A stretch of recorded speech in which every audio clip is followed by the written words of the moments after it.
Então tá, pessoal, estamos iniciando mais um podcast Ciclo de Crescimento, esse que é um podcast desenvolvido pelo Nivo, onde eu, Richard, sempre recebo aqui uma série de personagens, empreendedores, pessoas aí, relevantes no nosso segmento do mercado imobiliário, mas não especificamente, né, só nesse mercado, sempre focando bastante nessas verticais de tecnologia e inovação que estão diretamente relacionadas aqui com o nosso ecossistema.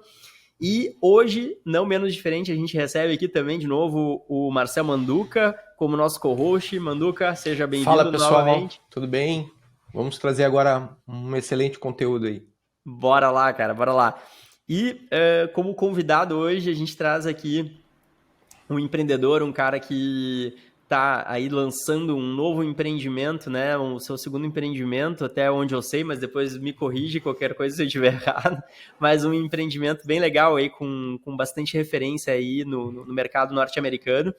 Então, recebemos aqui hoje Rafael Fonseca. Rafael, seja muito bem-vindo ao nosso podcast. Obrigado. É um prazer.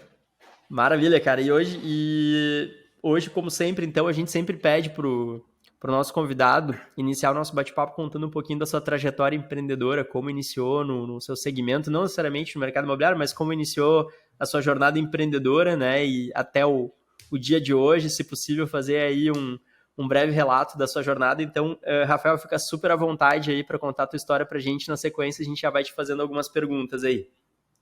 Show de bola. Primeiro eu queria agradecer pelo convite, agradecer ao Manduca, que vem conectando as figuras aí para mim no setor imobiliário, através até do Léo Bruno, que anteriormente me apresentou para o Manduca. Então fica aqui meu agradecimento. Já veio no podcast também. Já teve no nosso podcast. Já teve aqui no podcast? Já teve aqui também. Aquele é arroz de festa. Grande Léo, meu parceiro. Me apresentando aqui, então, sou Rafael Fonseca, eu sou gaúcho de Pelotas, eu tenho 42 anos, sendo que desses 42 anos, 25 dedicado à produção digital. Tá? Então, eu começo em 2000, com 16, 17 anos de idade, numa empresa chamada Coimpel, que é a Companhia de Informática de Pelotas, com o desafio de criar o primeiro portal da Prefeitura de Pelotas. Então, ali já era o meu primeiro desafio, num lugar onde eu costumo dizer que onde eu cheguei, quando eu cheguei na internet, tudo era mato, né? Então, era uma época onde as coisas aconteciam de forma completamente diferente, mas foi a minha primeira experiência e lá eu consegui desenvolver esse portal da Prefeitura. E a partir dali, claro, vou tentar resumir aqui para não ficar uma história de 25 anos. Fica à vontade. Mas muito demorada, mas logo após disso eu fui contratado por uma empresa alemã, uma agência alemã, onde tinha uma parte da produção dessa agência no Brasil, lá em Pelotas. Então, para minha sorte, a minha cidade conseguiu me dar esse suporte no sentido de conseguir chegar em uma boa empresa a nível mundial, o que me deu acesso a bons e grandes projetos como Siemens, Deutsche Bank, BMW, entre outros projetos desafiadores. E ali eu comecei a entender que tudo era possível, né? Tudo era possível mesmo estando numa cidade de interior. Então, através da internet, eu tinha essa capacidade de construir coisas relevantes no cenário mundial. Então, obviamente, eu conseguiria trazer isso para um cenário nacional. Então, trabalhando nessa empresa full-time, eu trabalhava 8 horas para essa empresa, à noite eu fazia freelas. Eu entendi que eu conseguia desenvolver projetos para outras empresas e assim eu comecei, de certa forma, a empreender. Eu trabalhava como desenvolvedor para essa empresa e à noite eu tinha minha empresa, que ainda não tinha, quando começou não tinha nome, mas que logo eu precisei criar um nome e o nome foi dado de Rox, que ela existe até hoje.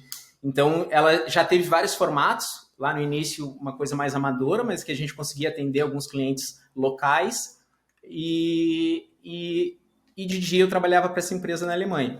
E aí o tempo foi passando, eu fui me profissionalizando, eu recebi uma oferta para trabalhar para uma produtora maior. Então, ela era uma hold de produtoras, então essa hold de produtoras precisava de um braço digital, e eu assumi essa função de tocar esse braço digital para eles por um tempo. E logo se passou mais um tempo, eu decidi, não, acho que chegou o momento de eu tornar a ROX oficial, né? E aí, com o know-how que a gente tinha pego por ter passado por esses projetos, a gente começou a tocar projetos por nós mesmos, atendendo grandes agências, com projetos nacionais e internacionais. Então, quem quiser conhecer um pouco mais aí do trabalho da ROX, acessa lá rox.rs, hox.rs, e ali tem um apanhado de um portfólio interessante, e cada um dos projetos tem um case, fica fácil de entender de fato o que a gente faz. Então a ROX, ela se posiciona no mercado como uma Fearless Digital Producer. Então a gente é uma empresa que não tem medo Traduz aí, Rafa. Traduza. A gente se posiciona como uma empresa que não tem medo de pegar projetos digitais, seja lá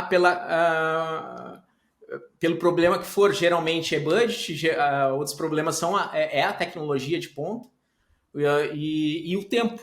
Então, daqui a pouco tu junta todas essas variáveis, não tem tempo, não tem budget internacional, vamos dizer assim, né? Sim. E não tem, e é extremamente complexo. A ROX é especialista nisso. Então, a gente torna possível projetos arrojados, eu diria. Então, a gente consegue ajudar essas agências a traduzir o que eles querem transmitir para o público final dessas grandes marcas em um tempo viável e com um budget viável. Então, eu costumo dizer que a gente aterriza projetos. Né? Às vezes eles ficam nesse universo de grandes ideias, todo mundo tem boas ideias, e agora traduzir essas boas ideias em algo factível, em algo palpável, exige e demanda de um conhecimento específico de vários fatores, né? Então a ROX é especialista nisso. Então se passou bastante tempo, a gente começou a olhar para esse mercado da indústria criativa com outros olhos. Ele é o que eu sei fazer, é o que a gente faz até hoje. Eu sou apaixonado pelos projetos que eu toco, mas o mercado ele vem mudando e vem mudando muito rápido, né? Então a gente, há uns 5 anos atrás, a gente já percebeu que essa mudança na produção criativa, ela vinha sendo afetada pelos novos formatos de mídias e entregas na internet. Então hoje a ROX concorre com um budget que pode ser fracionado e entregue para um digital influencer. O que não é um problema, mas se torna um problema para mim como produtora. Então, como manter uma empresa que tem bons funcionários, que tem boas pessoas capacitadas tecnicamente, nesse cenário, sendo que a volatilidade mensal, tem meses que eu pego super projetos e tem meses que não pega. Às vezes, vários meses. Então, a gente tem que ir andando conforme o mercado. E aí, para evitar essa volatilidade, eu comecei a me conectar a startups que criavam produtos digitais ou tinham ambições de criar produtos digitais. Então, nesses últimos 5 anos, a gente se aproxima de algumas empresas e algumas dessas empresas dão super certo, outras nem tanto, é assim, né? É assim que funciona aí para as startups, nem todas vão chegar onde elas querem chegar, mas a gente tem tido bons resultados com algumas empresas. Então, olhando para isso, agora resumindo e chegando talvez aí no que faz mais sentido para nós, eu começo, como ROX, a entender que o interessante seria a gente começar a criar soluções que a gente pudesse ter o domínio sobre elas e criar um produto digital e viver da recorrência desse produto. Isso eu diria que é um sonho de toda produtora. Todo dono de produtora sonha em ter um produto que dê certo no mercado, que faça sentido para algum mercado. Então a gente começou a mapear mercados, então mapeamos problemas no setor financeiro, então criamos uma solução junto a outra empresa. No setor de comunicação, criamos um projeto. No setor de energias renováveis, criamos outro projeto, e assim a gente foi abrindo. Hoje a ROX, mais do que uma produtora, ela está virando uma holding de produtos digitais, de soluções digitais para setores. E aí a gente chega no setor imobiliário por pesquisar bastante os setores, e chega no setor imobiliário e é incrível, né? O que ele representa para o PIB nacional, o que ele representa para o país.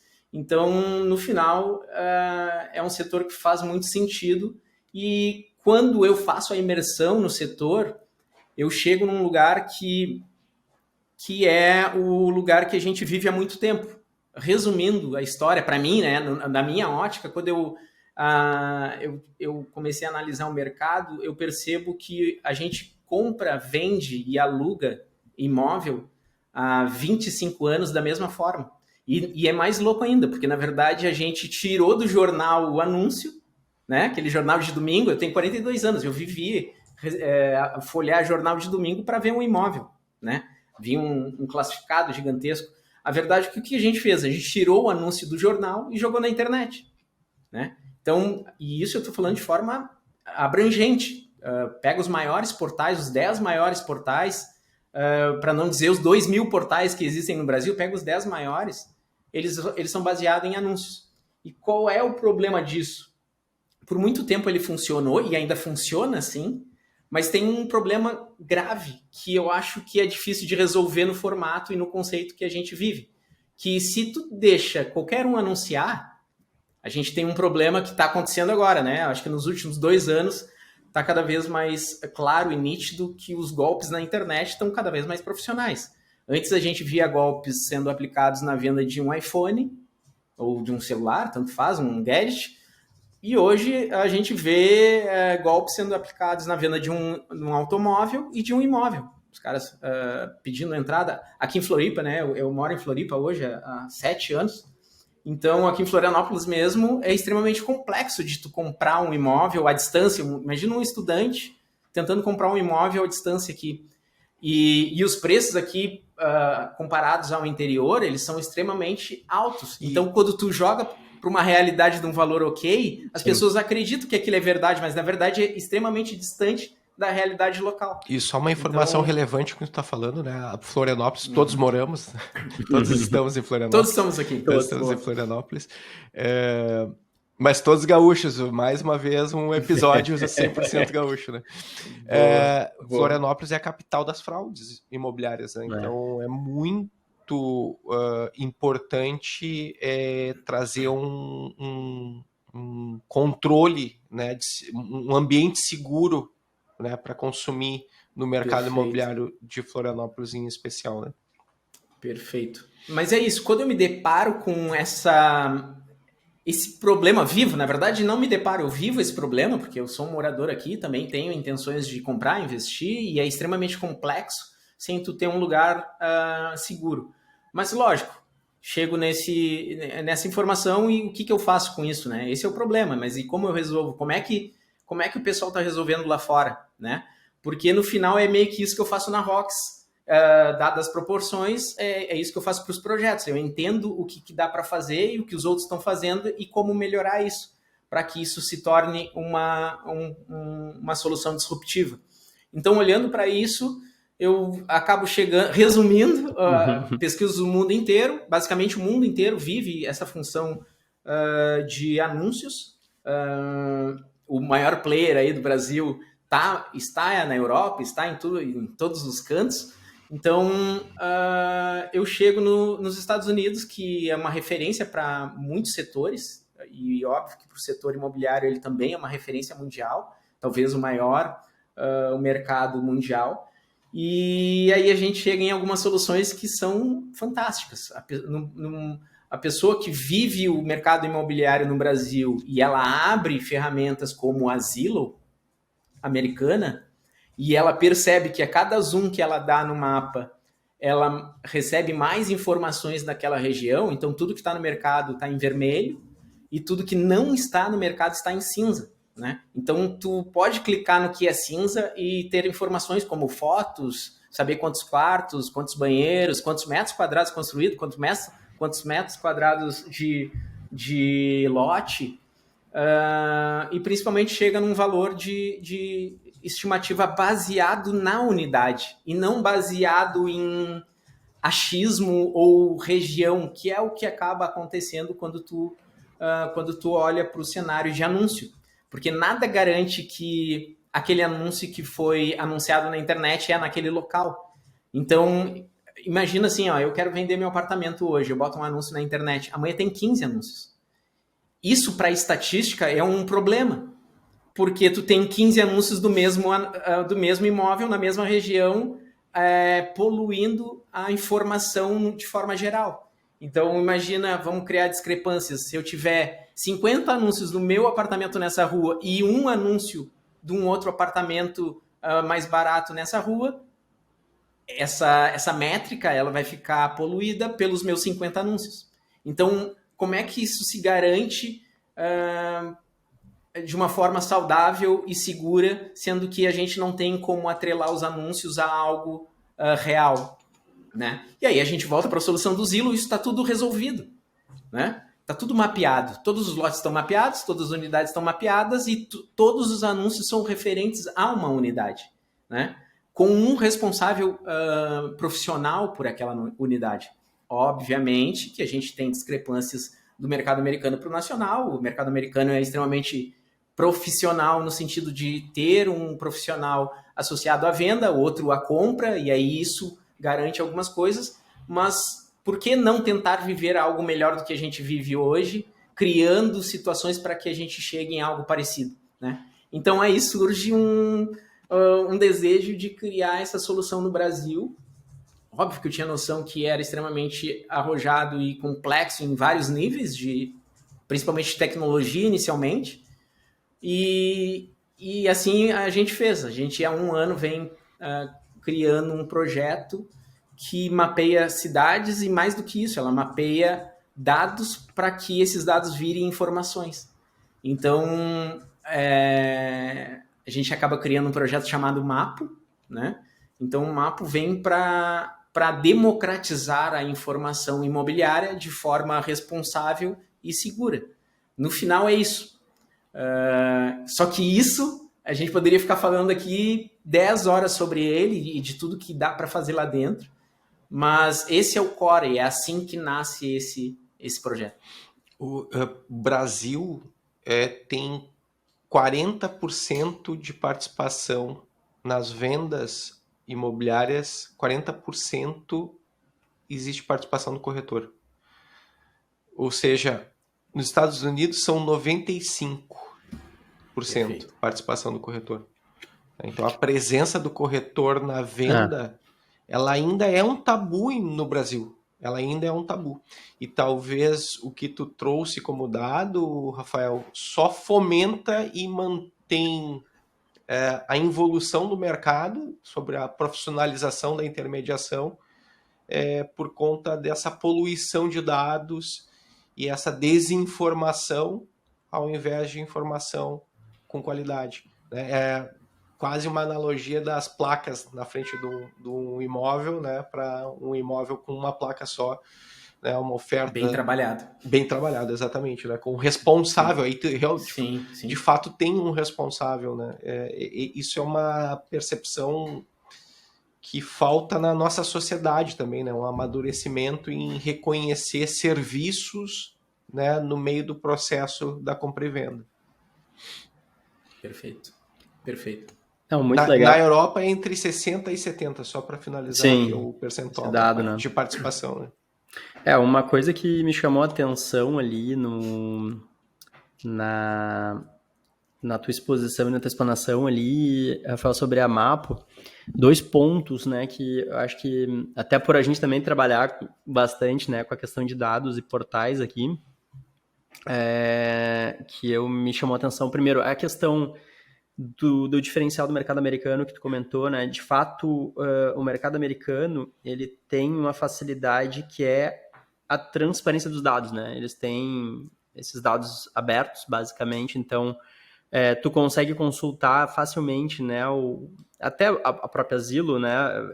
Não sei se eles conseguiriam fazer isso se não fosse justamente esse banco de dados unificado que eles mapa têm hoje, para fornecer todo o histórico de negociação dos últimos 20, 30 anos de um imóvel, né? E tu consegue fazer aquela busca histórica que eles fazem, que para mim é o principal entrega daquela plataforma, porque é fantástico, né? Tu poder ver, esses dias eu estava analisando a casa dos tios da minha esposa lá em New Jersey, ali a gente olhou, entrou ali, já vê todo o histórico, é incrível o negócio, assim, tu pensar nisso aqui enfim, seria incrível também, né? Mas a gente sabe que aqui existe uma dificuldade enorme na questão dos dados.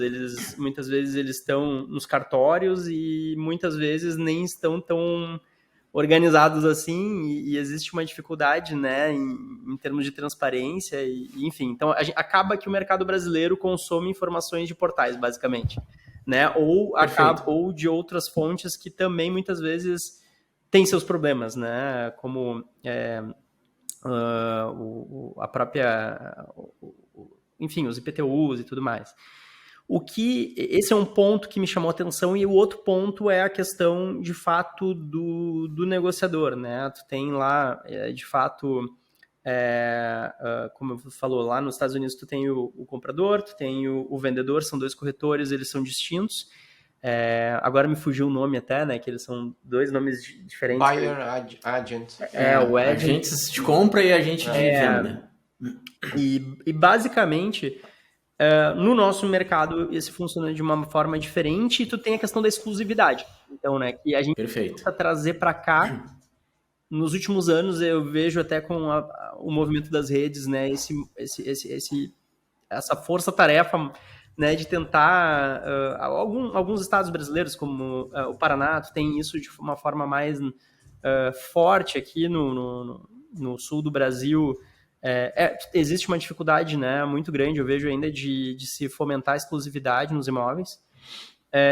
Então, acaba tu tendo esse problema que tu comentou, né, da multiplicidade de anunciantes sobre um mesmo imóvel. E aí, eu queria entender, na Mapo, como a gente resolve isso? Só para entender. Perfeito. Basicamente, principalmente a questão do número de anunciantes, né? Tu unifica isso em um único, e aí esse cara, ele anuncia na Mapo, ou a Mapo é uma, vamos dizer assim, ela é uma ponte para esses caras, mas na verdade, como o teu core é outro, tu não tá muito preocupado com os anunciantes, né? Só para entender bem como funciona. Vamos lá. De fato, o conceito, ele é completamente diferente. O conceito americano baseado nessa questão de ter um agente de compra e um agente de venda, e está tudo regularizado há muito tempo, né? Isso é do século XIX. Se a gente começa a estudar o mercado americano, é insano. Mas eu tive que aterrissar essa ideia para o cenário nacional, onde a gente tem a possibilidade do dono do imóvel decidir se ele quer uma pessoa trabalhando a casa dela ou 50 pessoas trabalhando a casa dela. Então, a gente criou... O ideal seria a gente até compartilhar aqui e viver isso junto ali no projeto, mas quem estiver assistindo aqui pode entrar em www.mappo.com.br e perceber que a cidade inteira está mapeada, e quanto mais tu dá, assim como no asilo, mais informação tu tem. Então, os pins vermelhos são anúncios, tem alguém anunciando, e pode, na verdade, ter mais de um anúncio dentro de um pin. Uhum. Só que o que eu crio ali? Eu crio uma prioridade para o primeiro profissional que fomentou dados daquele lote, daquele imóvel. Uhum. Ele passa a ter prioridade no PIN.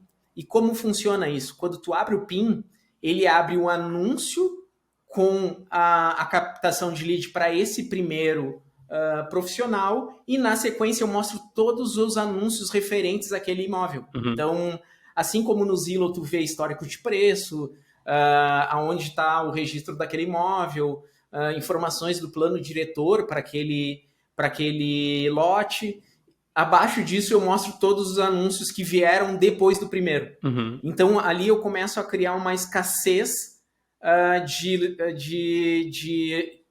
de lote para quem está trabalhando como profissional, né? Então, é quase como se fosse um war da vida real. Então, as imobiliárias vão conquistando esses lotes e vão tendo essa prioridade de forma vitalícia, vamos dizer assim, né? Ele foi quem fomentou os dados daquele imóvel, uhum. E a partir dali ele tem uma prioridade sobre aquele PIN.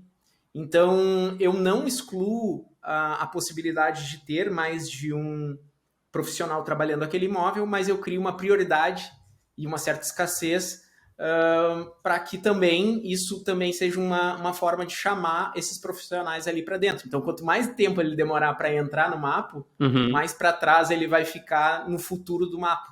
Porque o Mapo hoje ele nasce como um portal, mas na verdade ele não é um portal, ele é um ecossistema imobiliário. Então, a gente tem uma caminhada longa para chegar nesse ecossistema completo, mas quem entrar antes certamente vai ter benefícios lá na frente. Então a gente a gente resume isso em prioridade, né? E não em excluir aquele profissional que ele queira trabalhar aquele imóvel. Mas veja bem, pode ter 50 anúncios daquele imóvel, mas ele está atrelado ao imóvel. Ele não é 50 anúncios soltos. E outra, ele só pode ser um anúncio feito por um profissional. Então, tu precisa estar registrado no Cresci, tudo certo. Isso evita e cria um ambiente extremamente seguro para todas as partes. Claro. Perfeito. Então, ele não permite vamos dizer assim, o anunciante direto, basicamente, né? Para não excluir o anunciante direto, o dono e o proprietário do imóvel, ele pode criar e fomentar os dados da sua residência, porém ele não pode criar um anúncio. Ele é obrigado a escolher um profissional. Então, isso faz com que a plataforma força a mudar essa estatística que o Manduca acabou de falar. Eu quero levar para o Brasil a mesma porcentagem que o americano vive, que é quase 100% dos imóveis ter um profissional trabalhando por aquele imóvel. E a gente precisa explicar o porquê disso, né? Tem vantagem de fazer isso, principalmente a do golpe. Se tu faz boca a boca direto com comprador-vendedor, tu tá abrindo um mar de possibilidades de problemas. E o setor de imobiliárias e corretores autônomos, eles precisam mostrar que eles têm esse poder de fazer com que tudo dê certo. Esse é o grande ponto de uma imobiliária e de um corretor, para quem está de fora do setor. É para isso que se paga a porcentagem da corretagem, é pela segurança, é pelo profissionalismo do atendimento. Então, o Mapo ele vai nesse viés. Então, até aqui esclarecendo, algumas imobiliárias, às vezes, quando enxergam o Mapo pela primeira vez, elas têm um receio de que o Mapo é uma imobiliária, mas na verdade não. A gente é uma ferramenta de tecnologia uma desintermediadora, que inclusive só deixa a imobiliária e o corretor trabalhar. A palavra que dá arrepios. Teve uma época forte, uma onda, mas foi... Agora acho que o pessoal já está entendendo melhor. Não vai para frente. Deixa eu trazer uma polêmica para nossa conversa aqui.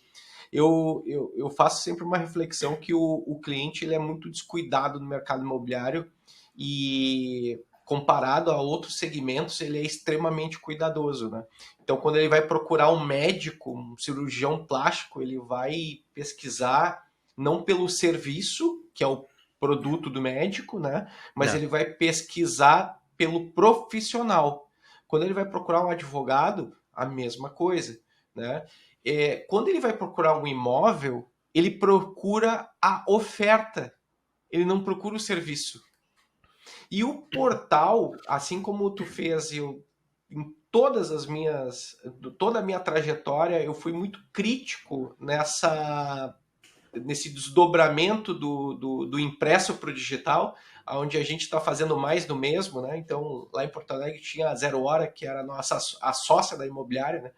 Ela era sócia pela participação quase de uma oligarca de classificados, aonde ela tinha uma relevância incondicional, né? Tu era obrigado a publicar por ela e tu tinha a mesma dinâmica, o cliente te procurava pela oferta e aí a gente teve toda a evolução digital onde ficou mais do mesmo, os clientes ainda indo em classificados só que digitais, procurando a oferta sem avaliar os riscos do serviço.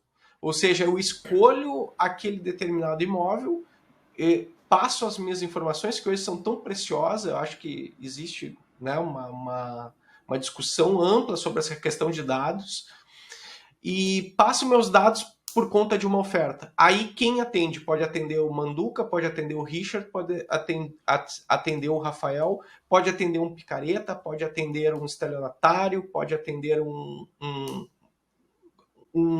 iniciante, alguém que não tenha, né, capacidade para ter perícia na conduta dessa intermediação.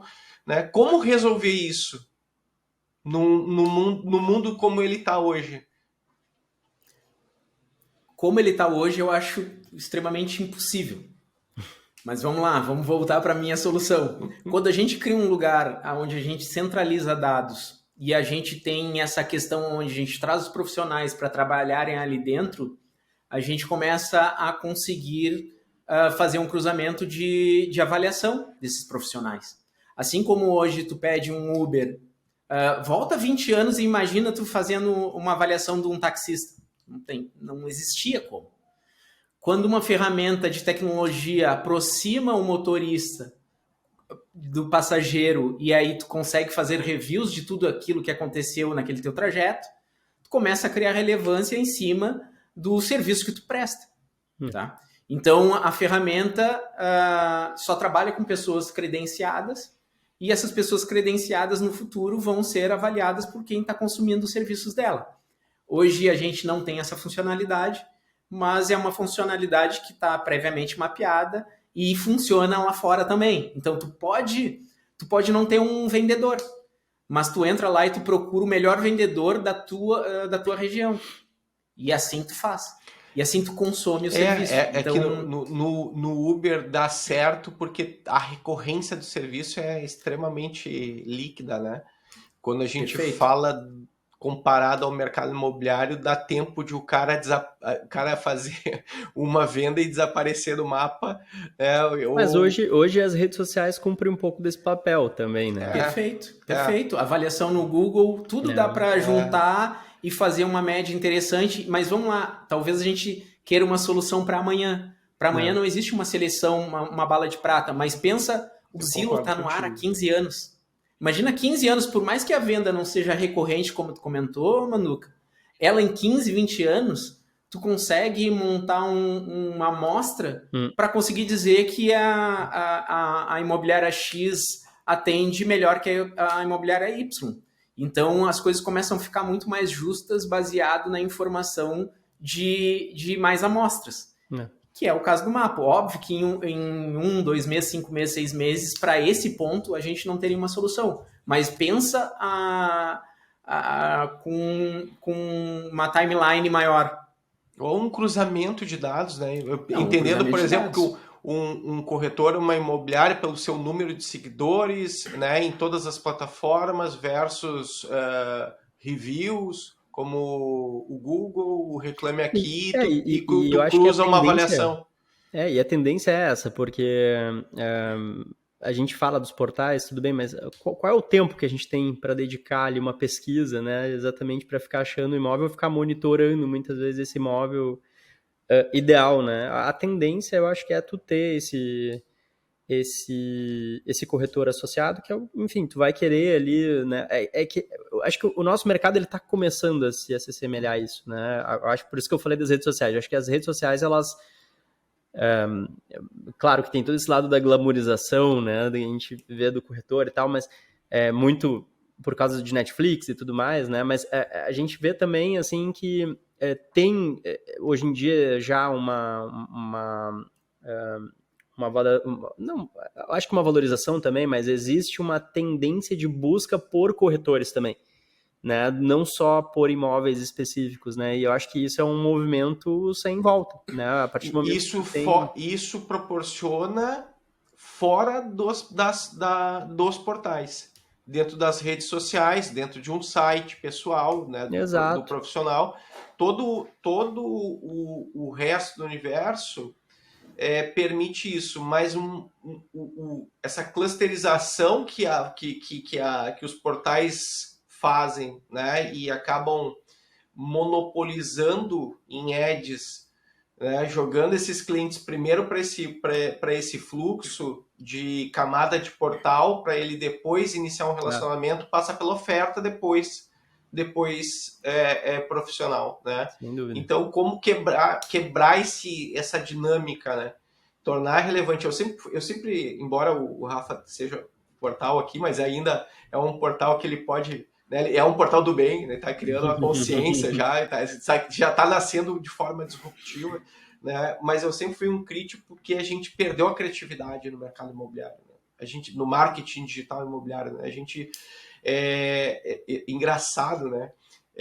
A gente está avaliando hoje quem está consumindo a nossa marca em ads, né? E a gente vê o seguinte, né? Que portais que nós pagamos usam nossa palavra-chave para que o cliente que era para nos encontrar encontre o portal primeiro. Sem dúvida. Então, assim, é um conluio onde consome energia e dinheiro, talvez de forma muito superficial, né? Ele está por estar, né? Porque ele é grande, porque ele consome muito mais do que nós em ads, a gente perde relevância e a gente acaba sucumbindo a isso, ficando menos criativo, e todo mundo baseado, né? Tu olha para trás na tua imobiliária, tu vê os teus corretores vão dizer assim, vocês estão nos portais, porque se não tiver nos portais, a gente não está dentro da imobiliária, porque é onde tem relevância para eles, é o canal do portal. É a vitrine que ele vê, né? É a vitrine que ele vê. Mas no final, quem alimentou tudo isso foram as próprias imobiliárias e corretores. Que em vez de pagar em ads, paga o portal. E aí isso é um ciclo, sem fim. Eu espero que a gente ache uma solução que consiga resolver mais do que se resolve usando anúncios soltos na internet. Então, essa é a nossa aposta. Maravilha. E falando já de futurismo, Rafael, como que tu imagina aí os próximos passos aí da Mapo? Boa. O Mapo, como eu comentei para vocês, ele é um projeto ambicioso. Então, ele nasce com um dos pilares dele bem definido, que é a questão dos anúncios georreferenciados, com dados georreferenciados. Então, a partir disso, a gente começa a fazer cruzamentos que são completamente impossíveis de fazer hoje no modelo de anúncio. Então, imagina tu poder perguntar se naquela rua já alagou nos últimos 20 anos e eu consegui te dizer que aquela casa que tu está tentando comprar, toda vez que chove, alaga. Então, vai para um outro nível de entrega de informação para esse usuário. Esse é um problema para Porto Alegre, né? Porto Alegre tá... Porto Alegre, esse é um problema sério. Boa. E então esse é o pilar, esse foi o primeiro pilar dos talvez 3 pilares principais do negócio. Então, no futuro a gente se imagina como um ecossistema imobiliário, então conectando com outros projetos de tecnologia que resolvem outros problemas. Então, hoje a gente inclusive tem integração já acontecendo com parceiros de CRM. Logo vamos ter integração para o corretor conseguir fazer a impressão da placa dele com um clique só. Então a gente vai entregar a arte e ele vai clicar que ele quer 10 placas daquele imóvel ou para aquela imobiliária. Legal. E no outro dia vai chegar as placas na tua casa. Isso tudo diz respeito ao anúncio, e compra e venda e aluguel, mas a nossa ambição é fomentar outros pilares. Então, existe um pilar de serviço que é muito interessante, que funciona também no Zillow. Então, daqui a pouco vocês... mas então o Mapo é uma cópia do Zillow. Ele não é uma cópia, até porque a gente não tem os dados que eles têm.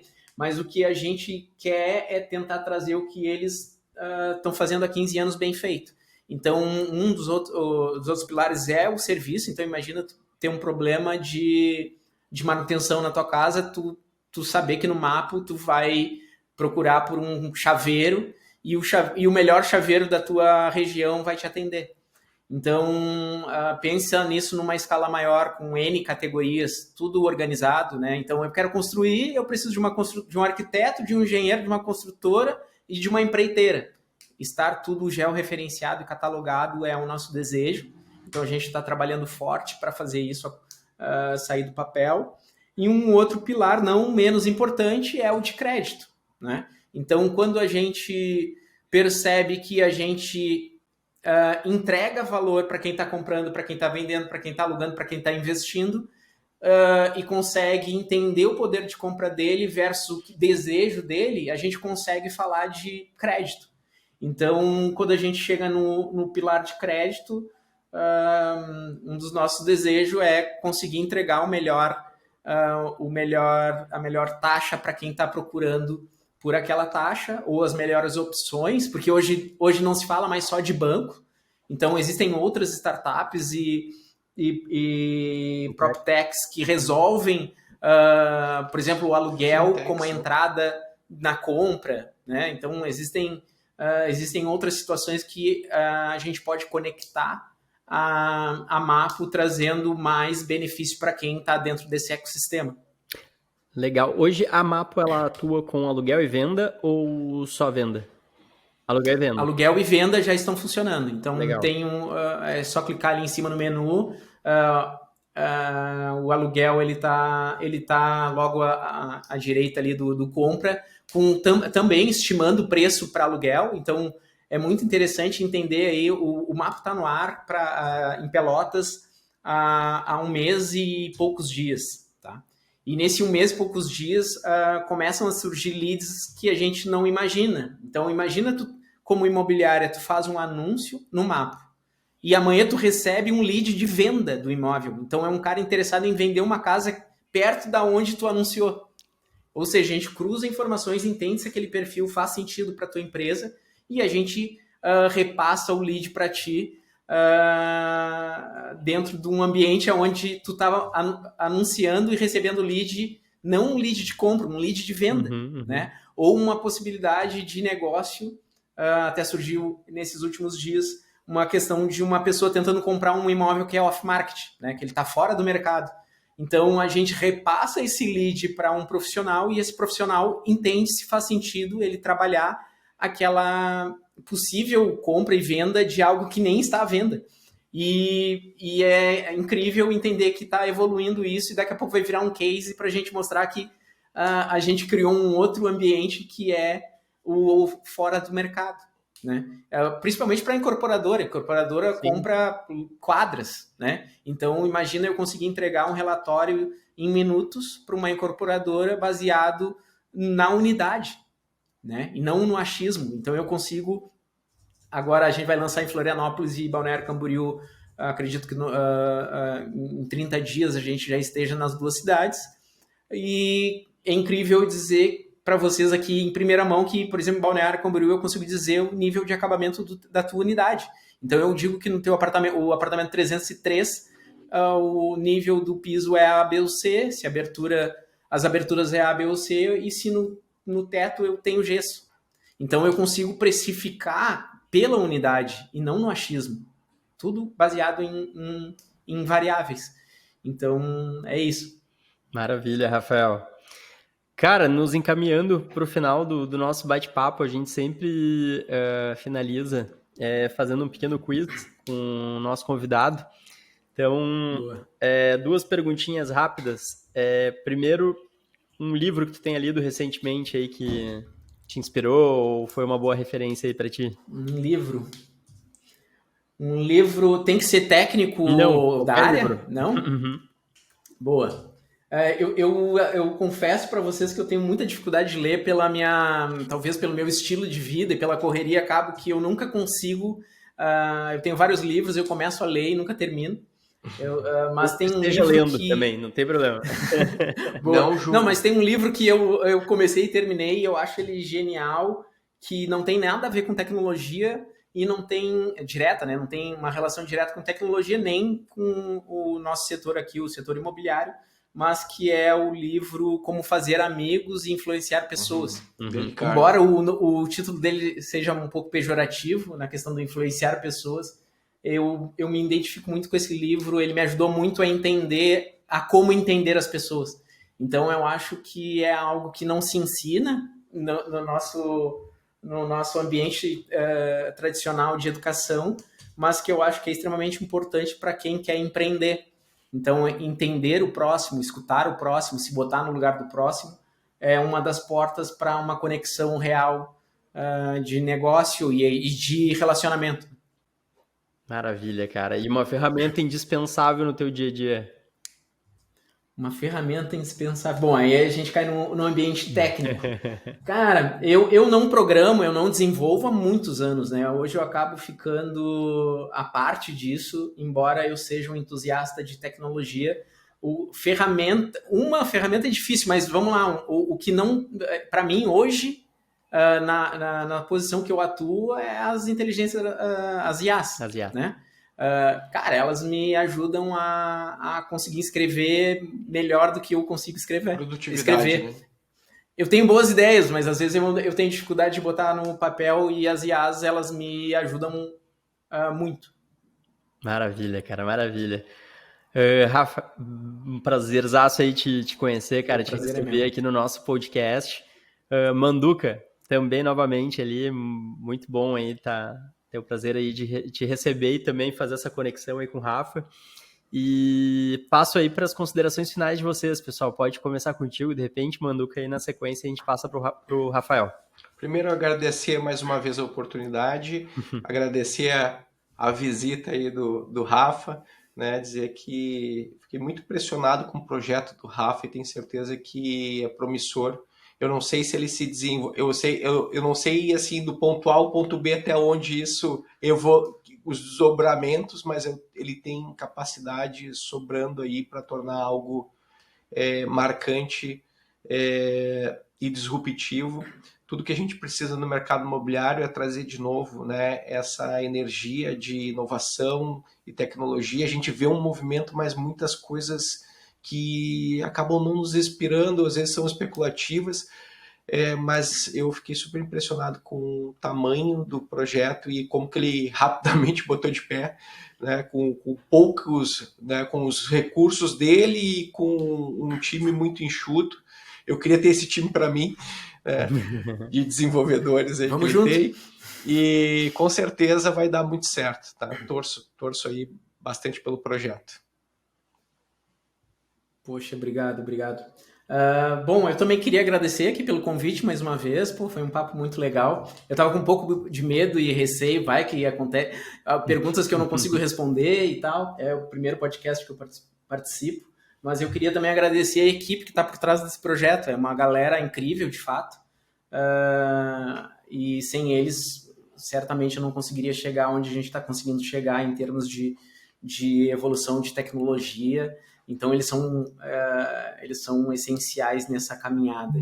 E também convidar, né, o pessoal que está assistindo a conhecer um pouco mais da ROX. Então, novamente, acessem ali rox.rs, hox.rs. Então, ali dá para entender o nível de projeto que a gente toca, nível nacional, nível internacional, com grandes marcas aí, Spotify, Uber, Netflix, tudo que está na moda aí, a gente, de certa forma... tem a oportunidade de estar tocando em projetos para esse nível de empresa há muito tempo e convidar também o pessoal a conhecer o Mapo, que acabou de chegar no mercado, mas se propõe a ajudar quem está comprando, se propõe a colocar o comprador no centro do negócio, o que a gente às vezes não enxerga em outros projetos.